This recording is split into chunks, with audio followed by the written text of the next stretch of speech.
Lohia is one of the greatest revolutionary leaders seen by our motherland, Bharat, and I am always an admirer of him.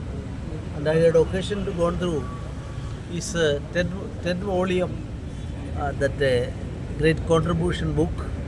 Of course, we will have to circulate the message of Dr. Ramanohar Lohia in front of the new generation, and effective work should be done, because he was a patriot.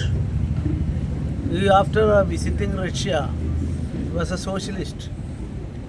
After visiting Russia, he decided that socialist concept is concerned, there is no democracy, because under such system, only one party system, no opposition, no different parties, and so that is why he disassociated himself from that movement, and democratic socialist concept introduced in India. And my father, when I was a child, he was a local leader of in my village, the Ramanohar Lohia's political party, ISP, Indian Socialist Party at that time. So in my mind, Dr. Ramanohar Lohia got the first place while I was a child as a national leader, a veteran people's leader. He always gave importance to people. People are supreme, that was his concept. And that is why in 1946 also, if you go through his speech, 6 places in his speech, he mentioned that unity of the India. For that purpose I am doing all this liberation and other things. And the liberation is a byproduct subsequent to that, very vigorously, and an ideal person.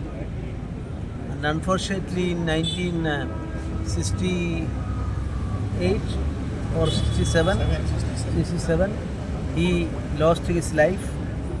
I don't want to make any comment on that. In a table of a surgeon, prostrate simple operation, he lost his life. There was inquiry and other things. I don't want to go to that aspect. So in our constitution system and democratic system, parliamentary democracy is concerned, he was the greatest contributor in his lifetime in India. And as far as language issue also, he always insisted upon our Indian languages and the Indian culture, Indian patriotism. And that is why he was one of the greatest scholars in English. His English was very beautiful, but he always insisted to speak in local language or Hindi, like that. Such a spirit of nationalism, spirit of patriotism, spirit of dedication to the cause of the people was the important thing, and that message should be propagated among the people and give more and more work among the new generation. Let them inculcate in their mind this great personality, veteran leader of India. I bow before him.